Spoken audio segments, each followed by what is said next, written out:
Voilà, ça y est, je crois que je suis connectée en live, en direct. Salut, bonsoir à tous.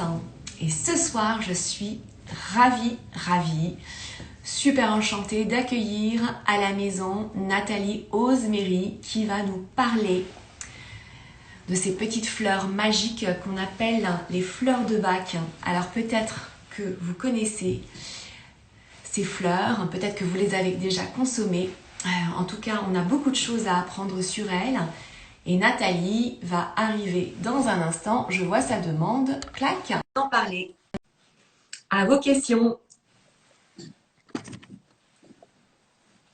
Coucou tout le monde. Ah, Hello! hello. Je suis super grosse par rapport à toi. Faut que je recule. Non. Bon, et je vais quand même te souhaiter un joyeux anniversaire en live, Nathalie. Merci. Birthday.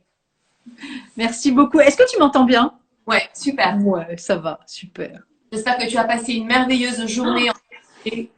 Bah oui, c'est ma journée, quoi. Tu vois, chaque anniversaire pour chacun, c'est un moment délicieux. Ouais. C'est un Ouais. moment où chacun va témoigner de son affection, de son amour, tu vois, de sa présence. Donc c'est super agréable. Waouh. Bon, C'est que, c'est que de la joie. ravie de t'accueillir à la maison. C'est super gentil. Tu as plein de choses à nous apprendre et je Ouais. sais un grand nombre de personnes, encore aujourd'hui, on se pose beaucoup de questions sur l'utilisation, les effets, qualité-vertu de ces petites fleurs magiques que toi, tu connais, j'imagine, depuis un certain nombre d'années. Alors, je vais te laisser te présenter comme ça. Tu vas nous expliquer comment tu en es arrivée là à être vraiment l'experte. Tu es auteure, conférencière et formatrice agréée en France ou peut-être même à l'étranger. En tout cas, je te laisse te présenter, Nathalie.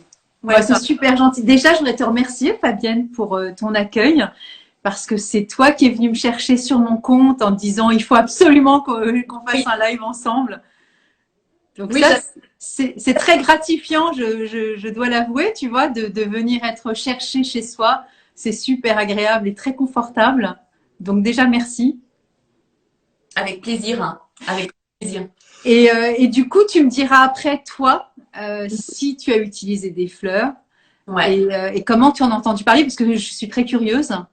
Donc, de parler de moi, je sais faire, mais je trouve que c'est intéressant aussi de savoir sur ton compte, avec les gens qui te suivent, comment tu as eu l'idée aussi de venir me chercher et si dans ta pratique, tu as l'habitude d'utiliser des fleurs de bac ou pas du tout, si tu as envie de faire une formation. Enfin, voilà, je trouve que c'est intéressant aussi de compléter Complètement. mon savoir-faire et ton expertise aussi. Ouais, en naturopathie, puisque maintenant je suis naturopathe depuis un an et demi. Donc il y a vraiment l'accompagnement pour les femmes qui rentrent en préménopause, ménopause et qui ont besoin de devenir autonomes, qui ont besoin d'avoir un bilan de vitalité, de trouver des outils pour se sentir bien dans leur quotidien. Et donc forcément, il faut revoir un petit peu l'assiette, prendre des bons suppléments. Et puis, il y a les émotions et le stress aussi à gérer au quotidien. Et bien sûr, la respiration, la sophrologie aide beaucoup. Mais il y a aussi l'EFT également, tu sais, le petit tapping qui peut vraiment aussi améliorer. Mais je trouve que les fleurs de bac sont hyper intéressantes, hein. Donc, tu vas nous en dire plus, hein. Ouais. Alors moi, j'ai découvert les fleurs en 98. En Ouais, 1998. Bon, aujourd'hui, j'ai 59 ans hein, quand même. Donc voilà, je suis née au siècle dernier. Hein. Et, euh, et donc, ouais, je suis devenue, donc, ce que tu as dit, conseillère agréée à leur France hein, pour le centre bac donc en Angleterre. Et ça veut dire que j'ai fait 3 niveaux de stage pour pouvoir accéder à ce titre qui est honorifique du centre bac, mais qui représente pas grand-chose pour ceux qui s'intéressent pas aux fleurs.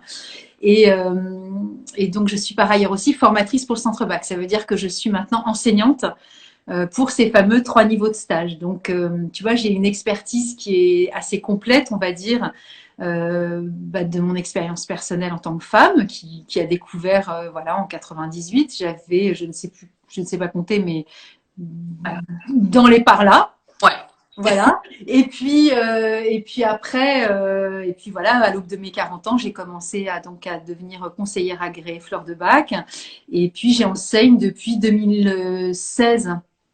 Donc voilà, tu vois. Et comme tu le disais, je suis auteur, donc j'ai juste apporté voilà, les petites couvertures, un carnet des 38 fleurs pour noter ses émotions, un sur les enfants. Voilà. Oh, trop bien. Merci beaucoup. Et donc le dernier qui vient de sortir le 26 novembre.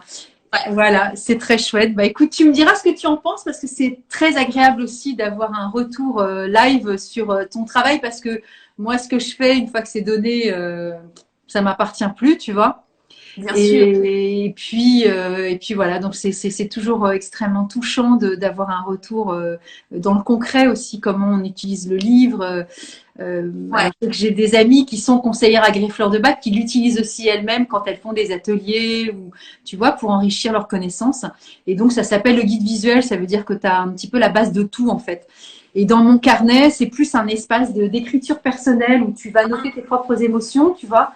Alors, tu as tout un ensemble de choses, mais à la fin, tu as donc les 38 fleurs avec les couleurs et tu Ouais. as des espaces d'écriture pour te dire, bah, toi, voilà comment j'ai découvert bah, là, voilà, Clématis, comment je suis rentrée en contact avec elle, comment elle s'exprime en moi, comment j'ai expérimenté, par exemple, ce type d'émotion, cette déconnexion, etc. Donc, tu vois, c'est des bouquins qui sont un peu différents les uns des autres. Mais c'est intéressant, hein, puisque on parle d'identifier en fait l'émotion, de la reconnaître, hein, de Ouais. l'identifier. Hein, Ouais. et tu en parles aussi dans l'ouvrage que j'ai là sous les mains. Ouais. Et c'est super important de la reconnaître hein, et de l'écrire. Hein. Ouais. Bah, en fait, c'est ça, c'est-à-dire que quand on parle d'émotion, et c'est très bien parce que voilà, moi je fais un live aussi tous les jeudis, bah, c'est comme ça que tu m'as découverte aussi avec nos émotions et nous. Et les émotions, c'est super vaste, c'est super large. Donc je ne suis pas neurologue ni neuroscientifique, je suis pas psychanalyste, psychothérapeute, ni psychiatre puisque je ne suis pas médecin. Donc mon rôle, moi, c'est pas d'analyser en termes de physiologie, justement en naturo. J'ai fait 2 ans de naturo aussi. J'ai ce titre de naturopathe, mais j'exerce pas en tant que naturopathe. Par contre, ça donne quand même la physiologie de la genèse de nos émotions. Elle est corporelle et ça, c'est une réalité scientifique. C'est vachement important. Je reprends souvent un copain qui me disait dernièrement, ouais, non, mais moi, j'ai pas besoin de fleurs de bac, je suis très pragmatique. Mais les émotions, c'est hyper pragmatique en fait. C'est de la physio, donc faut pas non plus penser que ouais, ok, on est des nanas, on est en préménopause, en ménopause. Nous, on a besoin de gérer nos émotions. Non, tout le monde a des émotions. C'est pas compliqué. Je veux dire, Ouais. quand on nous apprend quand on est en guerre le 17 mars il y a 2 ans, on a tous des émotions, tu vois. On n'est pas que en préménopause et ménopause et féminin, tu vois. Voilà, c'est notre spectre, c'est la réalité. Donc la physio, c'est super important. Par contre, mon rôle de conseiller agréé, de formatrice, etc., puisque je donne des entretiens de fleurs de bac pour justement, comme tu dis, identifier, cerner, comprendre, appréhender. Et les fleurs de bac, c'est quoi? C'est apprendre à nous connaître nous-mêmes. C'est un outil de développement personnel. Ouais. Voilà. Donc il y a 38 fleurs, donc elles sont là. Je ne sais pas si on les voit bien, mais j'ai un coffret aussi avec les fleurs, voilà, qui sont là. Et il y a 38 fleurs pour 38 états émotionnels différents. Quand on est devant, on est là. Ah là là. Ah pétard. Ah putain, mais je les veux toutes. C'est clair. Et c'est pour ça que souvent on a des coffrets ou des petites mallettes. Parce que bah, c'est comme les huiles essentielles, tu vois, parce qu'en naturo, on les a aussi, ou en gémothérapie, ou en homéo, tu vois, on constitue des petits trucs, ou en huile végétale, c'est pareil. On commence à se constituer des trucs, puis au bout d'un moment, on en a 5, 10, 12, et on se dit, bon, allez, qu'est-ce que je fais? Ah oui, j'ai pris ça, mais je me souviens plus vraiment, etc. Donc, des fois, on se dit, bah, effectivement, ces 12-là, elles me serviraient pour moi, mais elles pourraient servir aussi pour mon chéri, pour mes enfants, pour mon animal, pour ma mère, tiens. Et non, mais c'est ça, tu vois. Et en fait, ce qui est bien, c'est qu'Edouard Bach, il a considéré que il voulait, lui, c'était un médecin, homéopathe, immunologiste, chirurgien, bactériologiste. Donc Wow. déjà, le sujet, il est cadré, tu vois. C'était en quelle année tout ça quand... Alors lui, il est né en 1886. Ouais. Il a découvert les 3 premières fleurs en 1928. En 28. En Ouais. Angleterre. Et il est mort en 36. Et la dernière découverte date de 1935. Donc entre 28 et 35, il a découvert tout le système des 38 fleurs.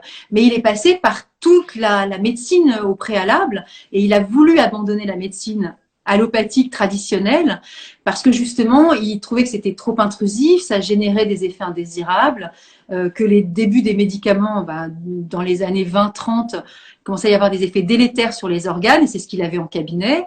Et donc, il a travaillé lui, sur les vaccins auto-immunes en allant chercher des bactéries intestinales chez ses patients. Donc, il a isolé 7 bactéries avec lesquelles il a soigné beaucoup de ses patients. Et après, donc, il a découvert l'homéopathie et il voulait que les gens soient autonomes dans leur prise en charge de leur santé. Donc, comment tu peux être autonome quand tu n'es pas médecin? Tu peux pas faire tes propres vaccins et tu peux pas faire tes propres médicaments. Donc, il s'est dit, OK, l'homéopathie, c'est un peu compliqué. Donc, il va chercher dans la nature des réponses, en fait. Et dans cette nature, il y a évidemment des plantes. Et dans toutes ses recherches, il en a défini, en fait, que dans la fleur, il y avait la quintessence pour l'accompagnement émotionnel. Mais on se demande alors comment est-ce qu'il a pu, j'avais pris une petite note, le lien entre les émotions et chacune des fleurs, quoi. C'est, mais comment c'est possible? C'est vrai que ça prête question, quoi. On dit, waouh, il était précurseur. Comment est-ce qu'il a pu, en fait, bon, j'imagine qu'il était très proche de la nature hein, et qu'il a identifié chacune des fleurs au plus près et il les a observées pendant sûrement plusieurs années. Et il a donc construit ces petites potions magiques. C'est incroyable. Hein. Ça, en fait, il a beaucoup cherché. Parce que c'est un scientifique, hein, donc il a fait beaucoup de recherches. Il faut savoir qu'il a rencontré l'un de ses 2 assistants qui est une femme, donc Nora Wicks en 1930. Donc 2 ans après, tu vois le début de ses recherches sur les fleurs, sur les expériences qu'il a fait avec les 3 premières fleurs. Et avec elle, il va quitter Londres et il va sillonner toutes les campagnes avec elle pour essayer de trouver les bonnes fleurs. Donc, il y a des fleurs qui ont été trouvées qui n'ont pas été gardées dans ses recherches. Et puis, il y a des fleurs qui ont été gardées, expérimentées au début, tu sais, sous forme de graines, sous forme de ceci, sous forme de cela. Après, il a découvert le système de la fabrication qui lui est tout à fait singulière. Et puis, avant la fin de sa vie, donc, il y a eu un autre assistant qui est venu, qui est Victor Bullen. Et il a décidé de brûler une grande partie de ses travaux sous les yeux un peu effrayés de ses assistants, en disant mais genre gros feu de joie, tu vois, yallah, on met tout dans le truc. Et ils se sont dit non mais il déconne. Et en fait lui, ce qu'il voulait, il disait que ses 2 assistants c'était les mieux placés pour accompagner les gens dans cette méthode parce qu'ils étaient justement pas enfin elle était radiologue hein, mais ils n'étaient pas aussi comment dire branchés scientifiques et cerveau tu vois à tout analyser en fait. Il voulait que ce soit très éloigné de la science et que ça reste dans la simplicité. Donc par rapport à ta question, il y a beaucoup d'observations, beaucoup d'expérimentation, beaucoup d'intuition, mais qui est de l'ordre de presque du génie, tu vois, d'aller observer la plante. Alors, il y avait déjà des grands chercheurs et des grands médecins comme Paracelse, Hippocrate, qui avaient déjà cherché et fait ce qu'on appelle le geste de la plante, tu sais, la symbolique entre la façon dont pousse une plante et ses caractéristiques. Alors, soit, bien sûr, qui vont gérer des spectres physiologiques, mais là, pour le coup, émotionnels. Pour donner un exemple rapide, tu vois, si on prend la fleur de l'impatience, oui, impatience glandulifera, je vais la montrer. Cette fleur-là, elle pousse très, très vite. Elle expulse ses graines de façon, des fois, elle jette ses graines à genre 2-3 mètres tu vois, au loin. Elle fait genre 25 cm par an. Ah ouais. Et déjà dans cette observation-là, c'est un indicateur émotionnel aussi sur un trait de caractère. Alors, ne croyons pas que toutes les fleurs, il les a trouvées avec ce lien, si tu veux, émotion et anatomie de la plante dans son contexte géographique. Mais c'est aussi une des parties de ses recherches. Et donc, tout ça, c'est un peu sous le joug du regard de son assistante qui a écrit un bouquin et qui s'appelle Les découvertes médicales du docteur Bach, qui est en réimpression et qui est vraiment notre Bible, si tu veux, parce que c'est elle qui a accompagné cet homme dingue pendant des années. Donc, elle nous laisse en héritage, en patrimoine, tout ce qui est au centre Bach et dont voilà, les conseillers agréés, les formateurs savent. Et je veux dire, c'est du domaine public. Et puis, il y a surtout ce bouquin qui est le bouquin de Bach, en fait, qu'il a écrit, traduit en français par ce titre, La guérison par les fleurs. Mais en fait, le titre original, c'est Guéris-toi toi-même, Heal Thyself, et les 12 guérisseurs et autres remèdes. Et dedans, tu as toute la philosophie de Bach et sa pensée aussi au niveau de ce que peut représenter les 38 fleurs. Waouh! Soit il y a 38 émotions, 38 fleurs, mais tu vois que c'est un package qui est carrément mais phénoménal, quoi. Et toutes ces fleurs, alors, elles sont originaires de... Parce il était anglais. Ouais. Donc, c'était dans la botanique, le jardin en Angleterre, en fait. Hein, tout pousse. Exactement. D'accord. Alors, il y a eu des fleurs, tu sais, bon, moi, je suis pas botaniste, mais il y a quelqu'un qui a écrit un bouquin qui est parce que lui, il fait partie de gens de la famille de botanistes. Il a écrit, qui fait pas partie du Centre Bach, mais c'est un ouvrage aussi de référence en termes de botanique, parce que ceux qui vont avoir envie d'aller plus loin, entre guillemets, sur la plante, il y a certaines fleurs qui ont été probablement importées au XVIe ou XVIIe siècle, etc. Mais après, c'était des plantes qui étaient devenues endémiques, on va dire, de l'Angleterre. Et qu'on trouve aussi en Europe, tu vois, pour certaines d'entre elles. Mais on ne trouve pas, par exemple, ces fleurs-là à l'île de la Réunion, tu vois. Donc, non, mais exotique. Hein. Exactement. Donc oui, il y a ces fleurs-là, on les trouve aussi en France. Il y a 2 fleurs qui poussent pas en Angleterre, c'est la vigne, vine, et olive. Et donc, Édouard Bach les faisait importer par ses potes qui habitaient en Italie à l'époque et en Suisse, tu vois. Ok. Voilà. C'est passionnant. Mais alors, quand on a ces 38 petites fioles devant nous, Ouais. J'ai vu qu'il y avait des familles. Oui. Ça reste ludique. Hein. Des familles. Alors, on parle à la fois des émotions et de l'humeur, ou les deux, ou est-ce que ça va ensemble quand on est impatient, justement, c'est à la fois l'émotion et cette humeur que l'on ressent, et tu mets ça dans le même sac? Oui, exactement. Et quand on parle d'émotion, pour revenir au début de la conversation, la plupart du temps, les gens vont te parler. Bon, je faisais référence à une vidéo que j'ai fait sur YouTube la dimanche dernier d'Isabelle Filiosa, qui est psychothérapeute et qui va parler des 5 émotions de base. Tu sais, c'est ce qu'on apprend toujours. La peur, la honte, la tristesse, le dégoût, la colère, la joie. Enfin, voilà, grosso merdo, c'est ça. Alors que Bach, il va parler, tu vois, quand tu dis 38 émotions, tu dis, oulala, de quoi on parle, tu vois? Ouais. Tu dis la rumination mentale, mais ça n'a rien à voir avec une émotion. C'est vrai, on n'est pas sur, pareil, je citais Daniel Goleman, là, on n'est pas sur la cognition, on n'est pas sur la programmation neurolinguistique, on est sur le domaine de Bach. Et Bach, il parle des émotions très très larges. Et quand on parle d'impatience, oui, on parle d'humeur, oui, on parle de tempérament, oui, on parle de traits de caractère, on parle aussi d'émotions fugaces. Tu vois, tu peux être irritée, impatiente à l'idée d'avoir des résultats d'analyse sur, je sais pas moi, voilà, ta recherche parce que tu as une thyroïde qui dysfonctionne. Ouais. Et puis voilà, bon, c'est passager parce que tu en as ras-le-bol, parce que le laboratoire n'a toujours pas envoyé le doc, tu vois. Et puis, tu en as qui sont tout le temps impatients sur tout et n'importe quoi. Donc, on distingue bien 2 éléments différents. Un truc plutôt passager, mais qui peut devenir un petit peu longuet sur la semaine parce que bon, faut quand même avoir les analyses. Et puis il y a aussi qui nous sommes en trait de caractère. Et donc Bach qui parle aussi de ce trait de personnalité qui nous est propre et qui nous caractérise et qui peut évidemment télescoper avec des émotions qui peuvent être plus ou moins récurrentes, etc. Et tu le disais, les fleurs sont placées dans des groupes émotionnels. Donc dans le dernier bouquin, tu as remarqué, j'ai fait une double page avec des fleurs, des couleurs aussi.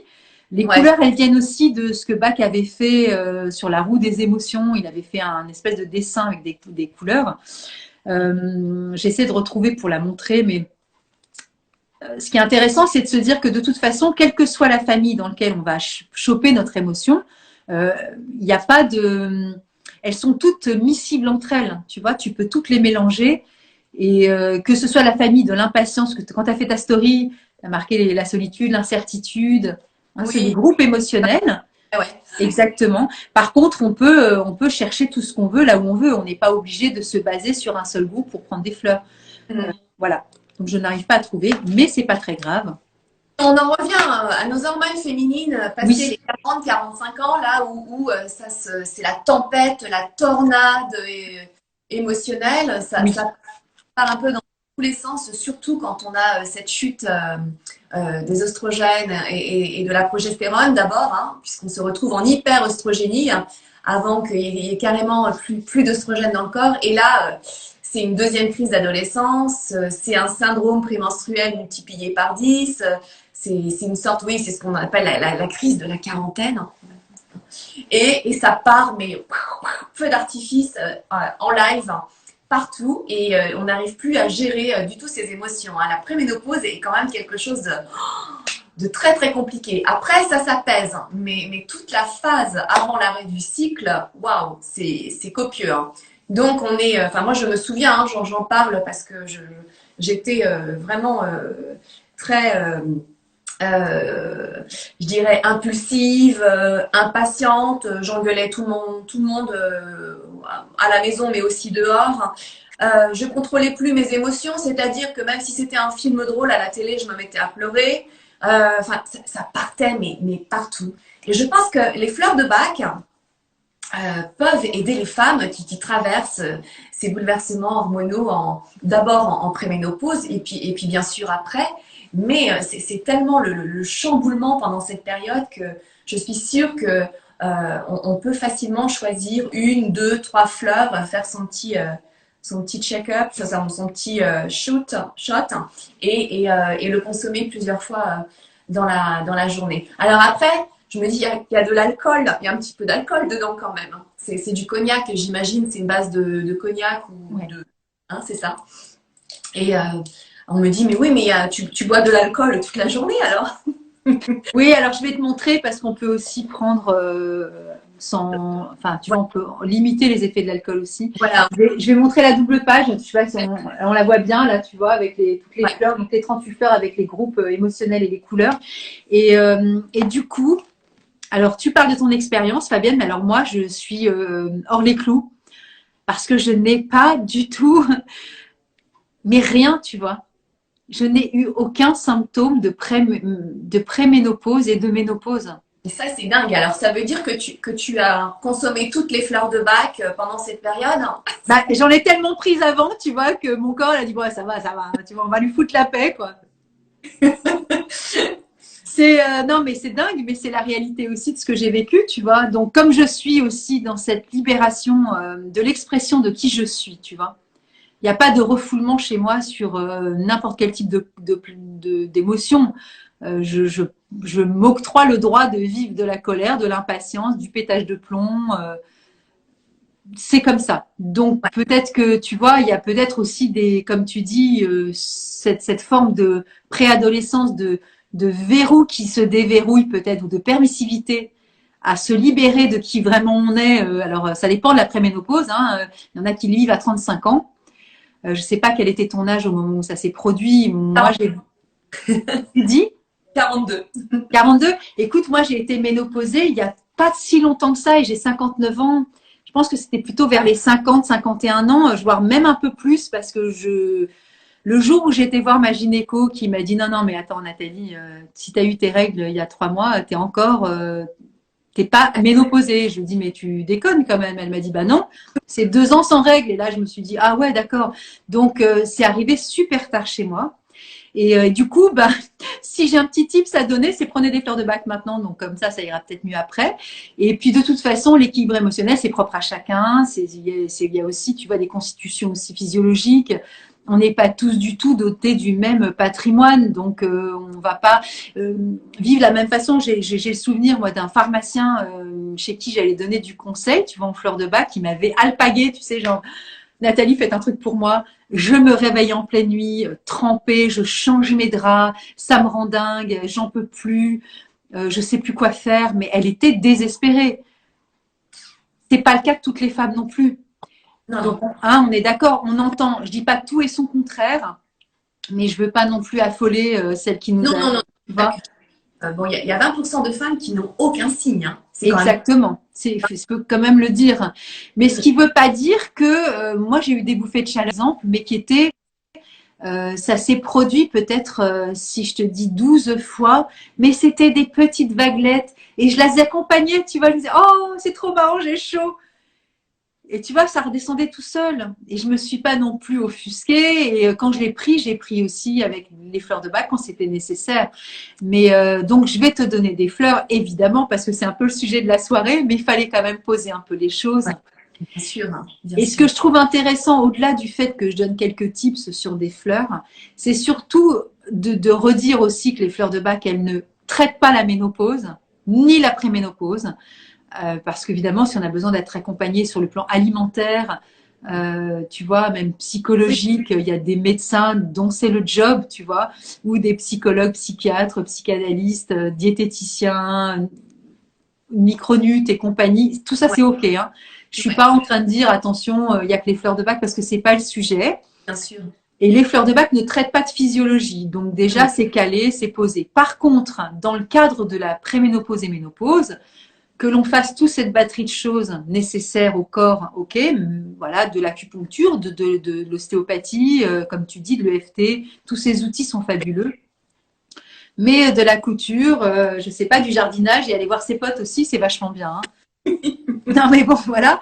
Et par contre, en accompagnement émotionnel, oui, il y a des choses à faire. Hein, c'est juste la différence, tu vois, pour faire des fausses promesses. Alors, tu as parlé d'impatience, mais je l'avais déjà évoqué. Donc, de l'impatience, c'est une fleur de bac, impatience. Elle porte ce nom-là. Ouais, Et là, elle nous accompagne sur tous ces moments où on va avoir ces états d'impulsivité, d'irritabilité. Rien ne va assez vite, tu m'énerves. Stop. Voilà. Tu vois, c'est, là, ça monte, et puis hop, ça part, et voilà, je suis irritable, et tout m'escagasse parce que rien ne va assez vite. Donc ça, c'est ouais, de l'impatience. Et ouais, je peux partir au quart de tour. Mais après, ça peut basculer sur carrément, c'est plus du quart de tour, c'est carrément du pétage de plomb. C'est-à-dire, tu le disais, ouais, c'est plus sous contrôle là. ouais, Et ouais, ouais, là, bah, ça peut être des craquages sous toutes ses formes, tu vois. Ça peut être, tu peux te mettre à brailler, tu peux te mettre à faire des choses que tu redoutes de faire, mais que tu fais quand même, comme des choses qui sortent de ta bouche et tu te dis, voilà, mais pourquoi j'ai dit une chose pareille? Ou faire des choses aussi que tu regrettes. Et par exemple, sur des moments aussi où tu peux craquer sur le plan alimentaire, tu vois, oui, et de plus du tout te contrôler. ouais, bien sûr, hein. Et ce qui est intéressant aussi, Nathalie, c'est que, ok, on essaye de comprendre ce qui se passe, d'identifier nos émotions, hein, de les accueillir, hein, mais c'est pas mal aussi d'en parler à son entourage proche pour leur demander, tiens, si tu avais deux, trois petites choses à me dire là sur ma façon d'être. Ah ouais, t'es agressive, tu chiales pour un rien, oui, t'es impatiente. Enfin, voilà, c'est pas mal parce que des fois, on voit pas en fait. Et moi, c'est comme ça que je les ai identifiées, mes émotions. C'est pas forcément moi parce que j'avais l'impression d'être toujours hors de moi en fait. Mais les gens autour de moi me disaient, mais hey, on se calme là. Calme-toi.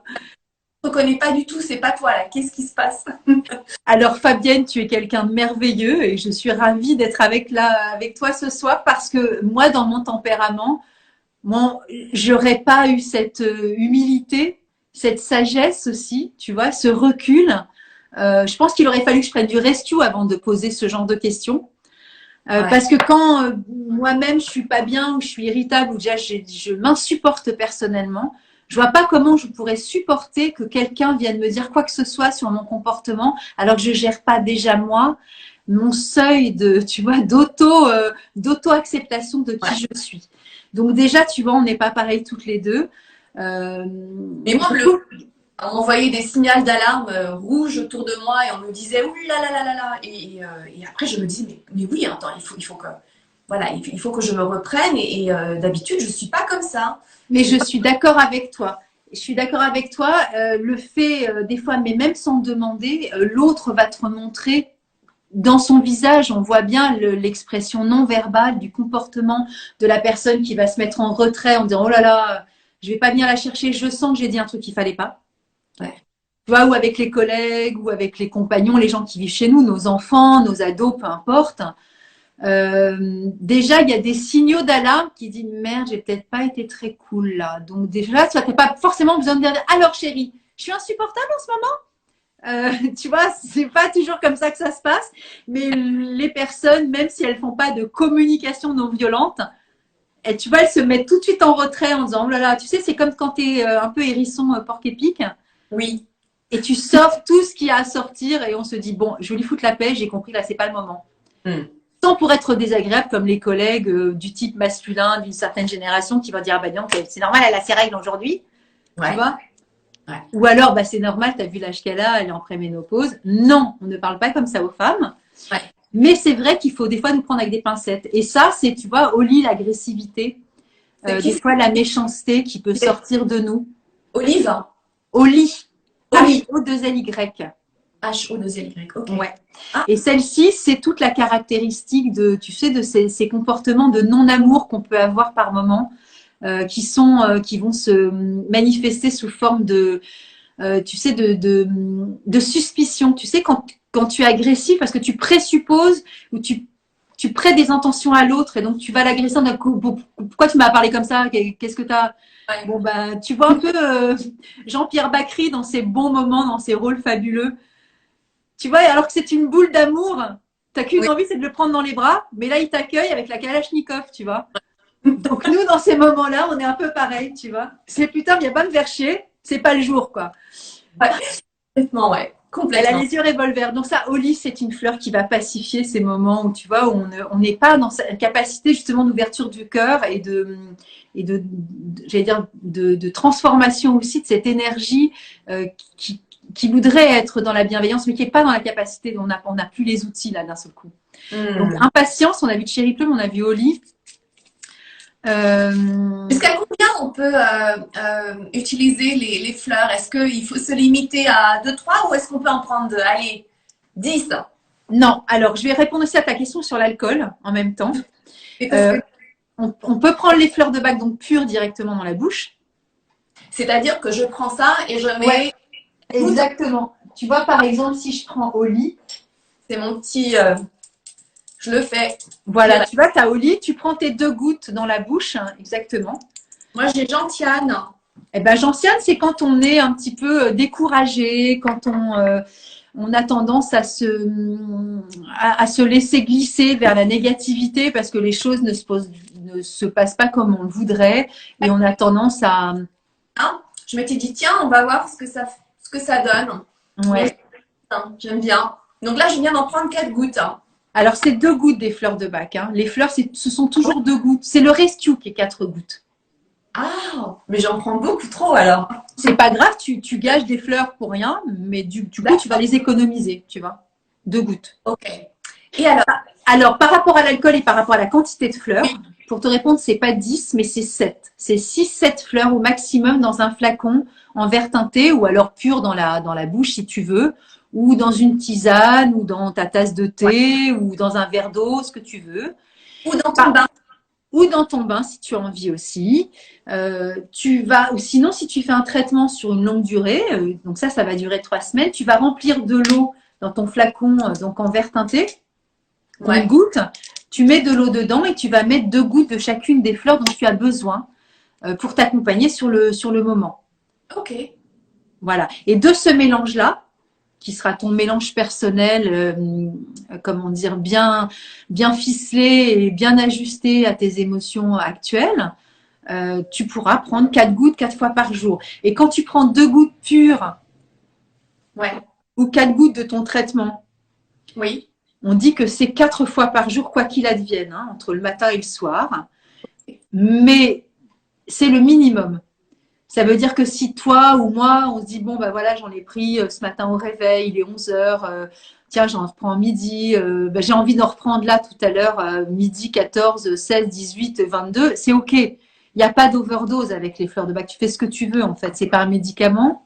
D'accord. Même si c'est un complément alimentaire, la dose, si tu veux, elle est tellement infinitésimale qu'il n'y a pas d'effet indésirable ou de toxicité au fait de prendre les fleurs. Les femmes enceintes, les enfants? Alors pareil, tu vois, dans un flacon de dilution, les femmes enceintes, il n'y a pas de souci, tu peux réduire le taux d'alcool pour le coup, les enfants pareil. Et puis, Bach considère que les émotions, c'est pour tout le monde. Et donc, comme moi, je travaille aussi sur la vie intra-utérine et donc sur la périnatalité, les enfants in utero, quand la maman dysfonctionne sur le plan hormonal parce que justement, voilà, ou qu'elle a appris une mauvaise nouvelle, ou qu'elle vit des choses très compliquées dans le cadre de sa grossesse, le bébé, dans le cadre de sa propre gestation, Ouais. pour qu'il soit aussi protégé et qu'il puisse vivre aussi les événements à sa mesure, si la maman prend des fleurs de bac, le bébé en prendra aussi. Tout pareil, quand le bébé va naître, s'il a une naissance un peu compliquée, il peut aussi prendre des fleurs de bac via le lait maternel si la maman allait, ou dans le biberon, ou à travers le bain aussi. Et ce qui permet de pouvoir accompagner tout le monde, en fait. Et puis, les frères et sœurs qui sont là, le papa, la grand-mère, la famille, et tout ce qui s'ensuit. Ça, je savais pas. C'est hyper intéressant ce que tu nous racontes ouais, pour la future maman hein, qui vit peut-être des choses pas faciles hein, pendant sa grossesse, qui passe par diverses émotions. Je savais pas que, waouh, tu vois, Alors moi, je fais des lives donc tous les jeudis depuis le mois de novembre 2020. Donc ça fait un petit moment. 2021, non 2020. Et du coup, non 2021. Et du coup, non, qu'est-ce que je raconte depuis le 2020? Moi, je ne sais plus. Bref, ça fait longtemps. Je fais des lives aussi régulièrement avec une sage-femme et on fait des thématiques aussi autour de voilà de la périnatalité. Donc ça peut être de la naissance, ça peut être de la grossesse, différents types de naissance, l'accompagnement voilà des papas, des personnes qui entourent. Voilà, moi c'est c'est mon bonheur de participer à l'élaboration aussi de ce monde à venir en préparant des futurs adultes en devenir dans la paix et pour tous ces parents qui ont aussi envie de devenir parents un jour, donc ces futurs jeunes adultes, adolescents, etc. Même grand-mères, tu vois, ménopausées, qui vont aussi accueillir dans leur cœur des enfants qui seront pas forcément du compagnon ou de la compagne adorée. Tout ça, ça se travaille aussi émotionnellement. Et je trouve que pour accueillir ces enfants-là, on a besoin aussi de se préparer émotionnellement, quels que soient nos âges. Et on est tous concernés d'une certaine façon par une grossesse autour de nous, soit par une copine, soit parce que voilà, on va devenir nous-mêmes parents, on va devenir oncle, tante ou grands-parents, peu importe, ou professionnels de santé aussi, qui a besoin aussi d'accompagner la périnatalité dans les meilleures conditions du monde, tu vois. carrément, ouais, complètement. Carrément. C'est super, super enrichissant tout ce que tu nous racontes. Hein. C'est ouais, c'est incroyable. Et quand tu dis le bain, alors, parce que bon, moi j'aime bien l'hiver prendre des bains, même si c'est pas très écolo, mais j'adore avoir chaud quand il fait très froid à l'extérieur. Pareil. Comment tu mélanges, tu dissous en fait. Tu dois l'associer à une huile hein, ou non, tu la Simple. combien de gouttes tu mets dans le bain? Alors, tout dépend de ton bain. Si c'est un bain d'un tout petit bébé, tu vas pas mettre 10 gouttes, ça sert à rien. Tu vas mettre 3-4 gouttes. Ça dépend de ta baignoire. Mais pour un adulte, tu mets une dizaine de gouttes, tu vois. Gouttes dans ta baignoire. Ouais, voilà. Mm. Et puis pareil pour du rescue, si tu as été choqué, tu vois, si tu as vécu un traumatisme physique ou même intellectuel et que tu es vraiment sous les effets post-traumatiques du choc, tu peux mettre des fleurs en individuel, bien sûr, si ça implique d'autres émotions, mais tu peux mettre aussi que du rescue dans ton bain, par exemple, tu vois. Ouais. Alors le rescue, lui, il va pouvoir vraiment régler pas mal d'émotions en fait. Hein. C'est un de chaque famille qui est repris, c'est une fleur de chaque famille qui est associée. Non, pas du tout. Non, parce qu'en fait, rescue, il y a 5 fleurs de bac dedans. On a 5. Et alors pour bac, malgré le fait qu'il y ait 5 fleurs, c'est égal à une seule fleur. D'accord. Donc c'est une synergie qui équivaut à une seule fleur. Et donc il la considère comme la 39e fleur. D'accord. Dans les 5 fleurs qui sont dedans, il y a que je dise pas de conneries, 4 familles qui sont représentées. La famille de la peur, de la solitude, du manque d'intérêt pour le présent. Non, c'est ça, il y a 4 familles. Et et le dernier, c'est Cherry Plum, Clématis, manque d'intérêt pour le présent. Et j'en oublie une, Rock Rose, Cherry Plum. L'hypersensibilité, doute, incertitude, ça fait pas partie des familles. J'ai un trou là, ça y est. Écoute, il y a Cherry Plum, Rock Rose qui sont deux fleurs de peur. Il y a Impatience. Il y a donc L'abattement et désespoir, c'est Star of Bethlehem. Et Clématis, qui est le manque d'intérêt pour le présent. Et donc, ce sont ces 5 fleurs-là. Et en fait, il y a 7 groupes émotionnels. Et là, il y en a, elle ne s'est représentée que par 4. Et donc, ça, c'est celle qu'on devrait toujours avoir dans sa voiture, dans son sac à main. Exactement. En fait, si tu veux, tu as les 38 fleurs en individuel qui vont nous accompagner sur différents types d'émotions qu'on a vus. Rescue correspond vraiment à tout ce qui va être associé à ce qui est un peu d'une forme de débordement émotionnel et que tu peux pas gérer en fait. Et que tu n'as des fois pas le temps de traiter. Ça veut dire que ça va parler à quasiment toutes les situations en premier lieu, en première intention. Mais ça ne veut pas dire que tu vas prendre du rescue sur une éternité, parce que ça n'a pas de sens finalement. Le but des fleurs de bac, c'est d'accompagner de façon très ciblée sur des émotions. Mais si tu fais la même chose avec rescue en disant je prends une cure de rescue pendant 12 jours, ça n'a aucun intérêt. Si tu ne fais que du systématique avec du rescue, c'est-à-dire que tu n'as pas compris le sens des fleurs.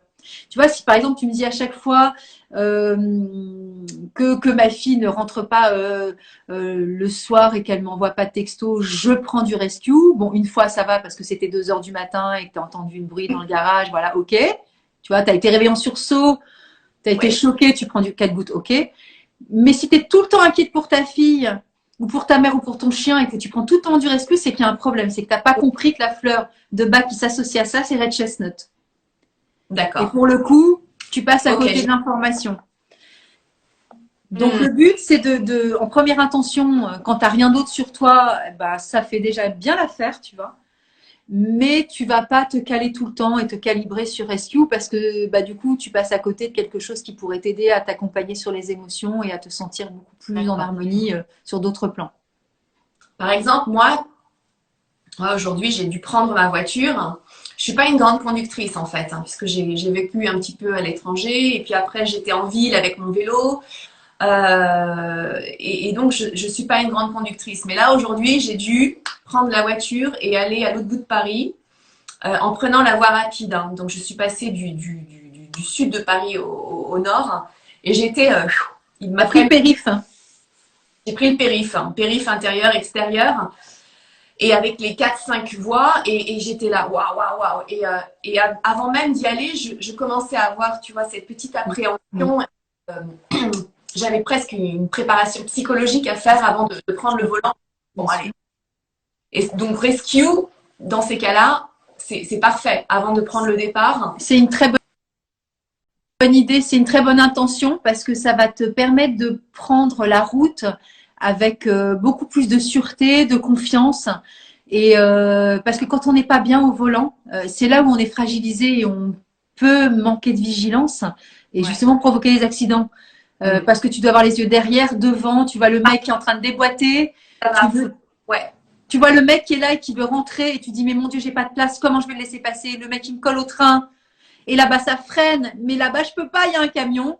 Et quand tu n'as pas toute ton acuité visuelle, intellectuelle, cognitive, tu fais des conneries. Donc, il vaut mieux partir et même l'avoir avec soi dans la voiture. Je vais te raconter un truc. J'habite en Bretagne pendant 10 ans. Je me retrouve avec mon petit garçon à l'époque qui était en siège auto derrière. Donc, siège auto, tu vois, il a 9 mois, un truc comme ça. Je roule à 110 à l'époque, c'était comme ça. Je garde mes distances de sécurité et c'est là où te dis quand même le code de la route, ça a quand même du sens. Et il y a un type qui avait un espèce de pick-up avec des chaises en plastique blanche, tu sais, harnachées comme ça. Sauf que d'un seul coup, il y a eu une espèce de volée de chaises. Wow. Et bon, c'est pas très grave quand tu as des distances de sécurité et que tu es en contrôle. Tu mets tes warnings, tu freines et tu préviens les mecs derrière. Seulement moi, qu'est-ce que j'ai vu dans mon rétro? J'ai vu qu'il y avait un camion. Je me suis dit, si le mec, il n'est pas attentif, il écoute la radio, il est sur son portable, il raconte des trucs à sa nana pour ce soir, qu'est-ce que tu portes ce soir et qu'est-ce qu'on bouffe. Là, je me suis dit, c'est mort. Mon fils, il n'existe plus et moi non plus, tu vois. Et là, j'ai mis tout de suite mes warnings et je ne faisais que regarder ce rétro, tu vois, en disant, mais est-ce qu'il va me voir? Parce que lui, il roulait vraiment très très vite, tu vois. Et je suis pas tout à fait sûre qu'il gardait la distance de sécurité. Bref, tout le monde s'est arrêté, personne n'est rentré dans mes fesses ni dans celui du camion. Il n'y a pas eu d'accident, le mec a été chercher ses chaises, il s'est mis sur le bas-côté, on a repris le volant, seulement moi. Pendant un quart d'heure, pendant tout ça, j'étais mais comme ça au volant. J'étais mais dans une incapacité totale de reprendre le volant. Tellement j'ai été sous stress Bien sûr, de l'appréhension du camion. bien sûr. Tu vois, c'est des trucs à la con parce que c'est pas moi qui ai provoqué cette émotion. Ouais. Et je pouvais pas reprendre le volant, j'étais vraiment pas bien. Et j'ai dû prendre, je sais pas, 5-6 fois du rescue en l'espace d'un quart d'heure. Mais tu vois, entre ma jauge j'étais passée de hyper cool à 10, et ben je suis descendue progressivement à 3-4 et j'ai repris le volant et tout était rentré dans l'ordre. Et ça prend combien de temps justement quand on dit… Ça dépend des moments, ça dépend du degré d'intensité de l'information et de ta capacité, toi, aujourd'hui, de gérer l'information. Parce que Ouais, des fois, peut-être que la veille, je l'aurais géré différemment et le lendemain encore différemment. Et pourtant, je suis la même personne et la situation est identique. Tu complètement. vois, et il y a jamais aucune règle, en fait. Et donc, des fois, une seule prise va suffire pour Oui. certaines personnes et puis pour d'autres, c'est 10 prises. Vraiment, il n'y a pas de règle, en fait. Et tu ne fais que ce que tu ressens dans ton corps et ce qui est nécessaire pour toi pour retrouver cette jauge d'équilibre émotionnel. Les fleurs et le rescue, c'est fait que pour ça. C'est-à-dire qu'avant, j'étais comme ça. Je suis passée à ça. Je veux retrouver mon ça. Donc, qu'est-ce que je fais pour passer de ça à ça? Eh ben, je prends mes fleurs. Basta. Ou je prends le rescue. Et une fois que j'ai retrouvé cette sérénité et cette tranquillité émotionnelle, bah, c'est que j'ai plus besoin. J'arrête. Top. Simple.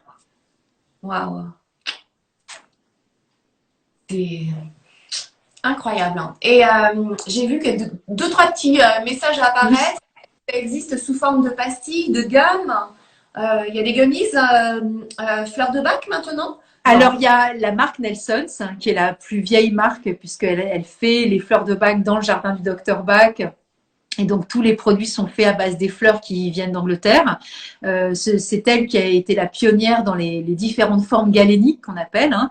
Donc, effectivement, des pastilles, des perles sans alcool avec de la glycérine pour les enfants, pour les animaux.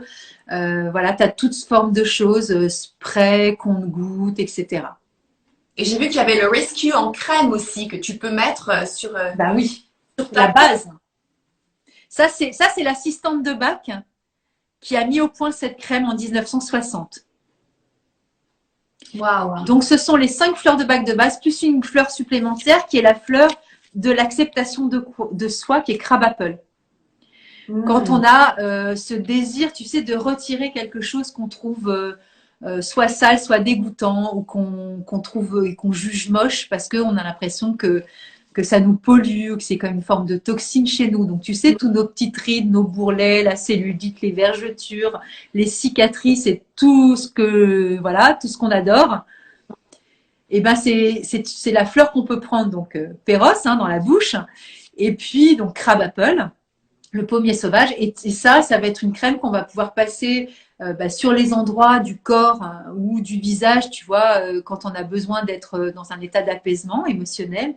Et puis aussi sur les parties du corps qui peuvent avoir été choquées, tuméfiées, tout ce qui est le stress cutané, on va dire, et donc en lien avec les émotions.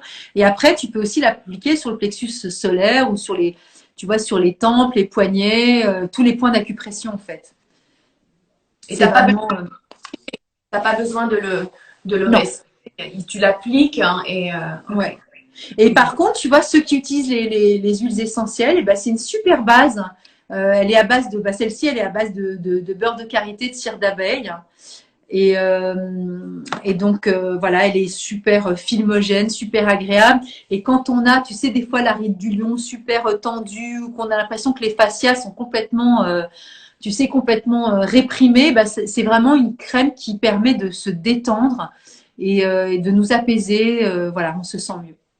Donc, tu peux l'utiliser comme une crème de nuit avant de te coucher? Bah, si tu vas pas bien, parce que si tu es OK, t'as pas besoin en fait.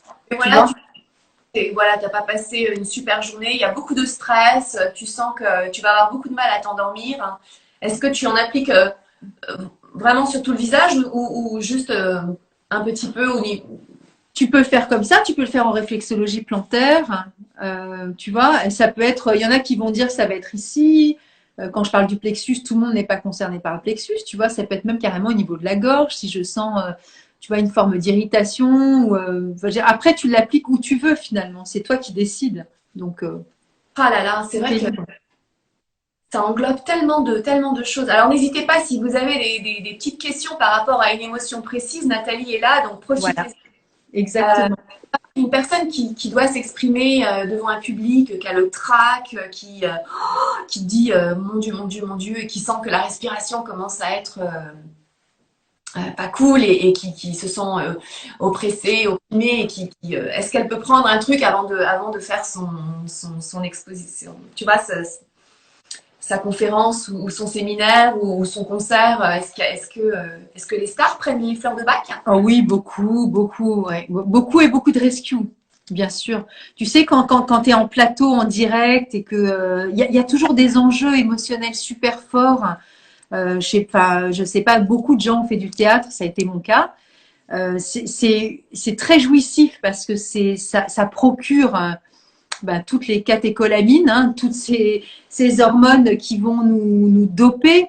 Mais il y a aussi de l'adrénaline, de la noradrénaline. Donc ça va quand c'est un peu de cortisol, tu vois, c'est ponctuel. Mais quand tu montes sur les planches tous les soirs, ou tu fais des directs, ou que tu te jettes comme ça dans la fosse au lion, évidemment, tu as des risques, des fois tu as des enjeux parce que tu sais pas comment l'autre va réagir face à tes questions, si tu es journaliste ou je ne sais quoi, tu vois.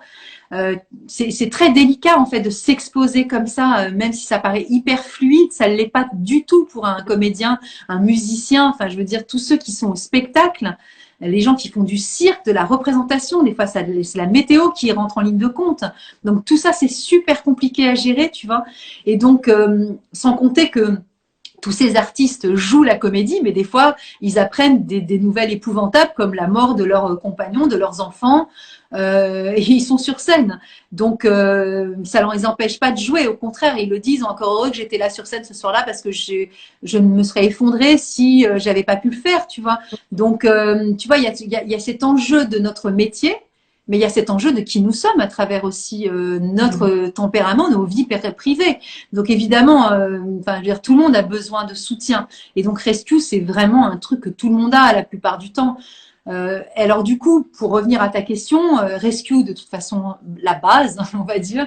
Et du coup, pourquoi pas, si tu montes sur scène, mettre un peu de Rescue crème, tu vois, si t'as pas toujours envie de te prendre du Rescue dans la bouche, ou envie d'être discret aussi vis-à-vis des confrères ou des collègues, tu vois, de pas être la risée de tout le monde, on va dire. Ah ouais, tu prends du Rescue, toi? T'as pas l'air d'aller bien, tu vois, c'est le genre de réflexion, tu dis, fous-moi la paix, tu vois, c'est pas le moment que tu viennes m'emmerder. Et sinon, Mimulus, tu vois, Mimulus, c'est la fleur des peurs identifiées, et ce qui est aussi par extension tout ce qui est timidité, crainte, la peur d'oser s'exposer, de parler en public, de bégayer, tu vois, de pas savoir annoncer deux mots. Mimulus, c'est vraiment une super fleur, mais par extension, pour la préménopause et ménopause, ça peut être aussi la peur de vieillir. Oui, la perte de confiance en soi, la peur du regard de l'autre, tout ça, ouais. Donc c'est la même fleur. On parle Alors, confiance en soi, c'est l'arch. C'est pas la même chose. Confiance en soi, je vais pas y arriver, je suis nulle. De toute façon, ça sert à rien que je me lance. Okay. Je vais pas faire un direct avec Fabienne parce que de toute façon, je saurais jamais faire un Instagram. Mais ça, c'est par contre, j'ai peur de faire Instagram. J'ai peur de parler. Tu vois, j'ose pas le faire. C'est pas la même chose. Là, j'ai pas les ressources et là, je suis vraiment dans une peur. C'est pas la même chose. Ok, d'accord. Super. On nous demande une date de péremption par rapport.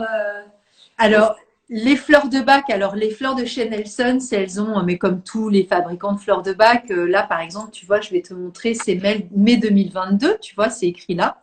Hein, c'est toujours écrit. De toute façon, un produit vendu en pharmacie ou en parapharmacie, il y a toujours une date de DLC. Hein, tu peux pas faire sans ça. Donc là, il n'y a pas de souci. Quelle que soit la marque que vous ayez, c'est toujours inscrit quelque part. Toi, tu as les vrais, les traditionnels en fait. Hein. Mais ce sont En fait, moi, je suis tombée dedans. J'ai fait ma première rencontre avec les fleurs de bac, c'est avec ma thérapeute qui faisait de la kinésiologie. Elle avait les fleurs de bac originales, c'était en 98. Et après, ma formatrice, niveau 1, niveau 2 et niveau 3, et mon formateur aussi niveau 3, c'était les fleurs de bac originales. Et après, quand je suis allée en Angleterre faire mon niveau 3, il y avait les fleurs de bac originales dans le jardin. J'ai été visiter l'usine, la première usine Nelson's là-bas, en Wow. 2001. Et donc, je peux te dire que moi, ça m'a ouvert le cœur à vie, quoi, si tu veux. Je suis hyper branchée pour cette marque et je pourrais jamais faire autrement, en fait. Pour moi, enfin, c'est ma vie, en fait. Voilà. Ouais. Donc, Ça, je suis hyper fidèle et voilà, c'est comme ça. tu rayonnes tellement, Nathalie. C'est pour ça que j'ai eu envie de t'inviter aussi. C'est que, waouh, tu exploses l'écran, quoi. Tu es lumineuse, hein. Oh, c'est un truc de folie. C'est ça qui m'a, tu vois, avant même que je C'est trop découvre gentil, merci. ce que tu fais, je me suis dit, mais cette femme, c'est très inspirante, hein. Et Merci beaucoup, c'est super gentil. en tous les cas, il existe plusieurs marques et ce sont les mêmes, hein, je veux dire. Il n'y a pas de différenciation. Alors, ce sont les mêmes noms parce que celles-ci, par exemple, elles sont prises, les fleurs, elles sont prises dans le jardin de bac. Celles-ci, alors elles sont, faudra que tu te renseignes chez Biofloral. Enfin, il y a énormément de marques de fleurs de bac en France et dans le monde. Moi, je suis attachée à cette marque. Alors, j'ai donné la date de péremption, hein, c'est 5 ans, mais sache quand même qu'elles sont conservées avec de l'alcool à 27 degrés. Donc, c'est bien au-delà de la date. Mais dans la législation et la législation française, tu ne vends pas un produit au-delà de la marque. C'est-à-dire qu'un pharmacien, une boutique Oui, diète ne peut pas vendre un produit. Mais par contre, si toi, tu as une date qui a dépassé de quelques semaines, quelques mois, ça va. il n'y a pas de crainte. Hein. Ça se conserve. Tout va bien. Hein. Voilà. Qui est juste la réglementation en vigueur et la réalité aussi de ce que l'on peut faire sans prendre de risques concrets. Hein. C'est pas un médicament là. Voilà, tout va bien. Nathalie, je regarde l'heure, hein. Je sais que ça coupe hein, au bout d'une heure. Non, ça coupe pas parce que moi j'ai déjà fait 1h15, mais on va quand même clôturer. Ouais. Mais du coup, pour tous ceux qui me suivent, ben moi je suis vachement touchée et c'est super agréable de vous voir passer. Vous savez que vous pouvez soit suivre un entretien de fleurs de bac avec moi, soit faire une formation à distance, puisque je fais aussi des formations en visio. Donc vous pouvez aller voir mon compte. Et j'aimerais quand même conclure avec toi. Parce que je t'avais demandé comment tu as eu envie aussi de partager. Bon, ok, tu as fait de la naturo, mais est-ce que tu les utilises aussi dans ta pratique? Et est-ce que toi, tu as suivi des formations de fleurs de bac dans le cadre de ta naturo? J'ai une initiation au Ok. bac par rapport à l'école que j'ai suivie. Ouais. Maintenant, donc j'ai un tableau qui explique vraiment les différentes émotions et quand j'écoute la personne et qu'on discute, tu vois, il y a quand même un bel échange qui se fait quand tu fais un naturopathe avec la personne pendant 1h30 et quand tu commences à parler émotions et que tu questionnes la personne, tu essayes hein, vraiment de trouver la fleur idéale hein, pour cette personne. Mais j'ai très envie d'aller beaucoup plus loin avec toi, Nathalie. Donc, ça va continuer. C'est Et oui, c'est un parce que des outils maintenant. Je sens qu'il faut que j'aille plus loin pour. c'est ça. Et tu verras que le niveau 1, ça s'appelle l'initiation aux fleurs de bac. C'est la base. On apprend les 38 fleurs, plus le remède d'urgence et la crème. La philosophie de bac, utiliser les fleurs pour toi, ton entourage, les animaux, les enfants, comment elles sont fabriquées. On voit un film, on fait des exercices. C'est vraiment la base, les fondements. Et le niveau 2, on est plus sur de la pratique du justement, de j'écoute, comment je ne me fonds pas dans les espèces de trucs déjà tout fait en main, tu sais, genre oh, je suis stressée, je prends quoi comme fleur de quoi tu parles? Et ça, du coup, on apprend à le disséquer dans le discours de la personne. Donc, on fait beaucoup d'exercices pratiques, il y a beaucoup d'échanges. Et puis, on va voir justement les fleurs de type, les fleurs de personnalité, les groupes émotionnels. Donc, c'est très, très progressif. Et puis, pour ceux qui ont envie de professionnaliser leur statut de bah, j'ai envie d'être expert, ça s'appelle conseiller agréé fleur de bac. Et là, ce sont ben, c'est un peu plus longtemps, on va dire, soit c'est du présentiel, maintenant il y aura de la visio pour cette année parce que depuis que ça a évolué, le centre bac a aussi évolué. Avant, on faisait jamais de visio. Mais maintenant, ça se fait. Donc, niveau 1, niveau 2, ça se fait en présentiel ou en visio. Niveau 3, ça va se faire. Et là, pour le coup, c'est beaucoup plus long parce qu'on va professionnaliser son écoute, toutes les qualités requises pour devenir conseiller agréé. Et ça englobe un certain nombre de choses qui est très vaste et qui est nécessaire aussi pour être en capacité de recevoir quelqu'un et de lui, justement, du conseiller des fleurs. Et donc, c'est un cheminement qui n'est pas une obligation. Tu peux très bien faire un niveau 1 et te dire, bon, bah, c'est bon, ça me suffit, je ne veux pas aller plus loin. Tu peux continuer ou pas. Il n'y a pas de délai non plus, tu vois, incompressible pour enquiller un niveau 1, niveau 2. Et ce sont des prix très modestes, en fait. Et qui sont aussi, j'ai pas dire négociables en termes de prix, mais on peut aussi faire des facilités de paiement pour ceux qui ont des difficultés. Tu vois, il n'y a pas, je veux dire, c'est pas la quête, c'est pas de se faire de l'argent, c'est surtout de diffuser le message. Juste pour donner un exemple concret, j'en parlais tout à l'heure avec une dame qui se renseignait par téléphone. Moi, en 2000, j'ai fait mon niveau 1, c'était 195 €. Ouais. Et là, en 2022, avec la petite école des fleurs de bac, c'est 215 €. Ouais. Donc, tu vois le gap qui s'est passé entre il y a plus de 20 ans. Donc, voilà, sachez que les fleurs de bac, c'est accessible. Et ce qu'on veut au centre bac, c'est que ça reste accessible. Hein. Oui, ça reste abordable. C'est important. C'était la volonté aussi de bac, que ça reste simple, accessible à tous. Et il n'y a pas de prérequis. On n'est pas obligé d'être un thérapeute, avoir fait des études particulières. Si tu es plombier, jardinier, boulanger, couturière, et que tu veux juste découvrir le système, c'est pour toi. Super. Génial. C'est génial. Pour devenir autonome pour soi, pour Exactement. Exactement. les animaux aussi. Hein. Waouh, Ouais. c'est top, top, top. Hein. Ouais. Bon, bah, très, très bien. Bah, de toute façon, je vais laisser ton nom sur le live et les gens auront qu'à aller voir ce qui se passe chez toi pour prendre plus d'informations. Hein. Merci beaucoup, Fabienne. Bah, avec grand plaisir, Nathalie. Hein. On aurait pu parler encore pendant des heures, tu Oui. vois. Mais faites la terre, on n'en peut plus. J'ai hâte de te rencontrer dans la vraie vie. Tu es dans le sud de la France, hein, je crois. Ouais, je suis dans le sud, ouais. Ouais. Après, tu sais, Fabienne, un jour, quand je serai plus une mauvaise citoyenne et que je pourrai de nouveau me déplacer, non mais voilà, si un jour, tu vois, tu avais envie aussi de réunir un certain nombre de personnes et de me faire déplacer pour un stage, je suis tout à fait ouverte à ça et au contraire, tu vois, Ouais, ça tout peut est être possible pour moi. une jolie thématique, ça. Hein, Exactement, exactement.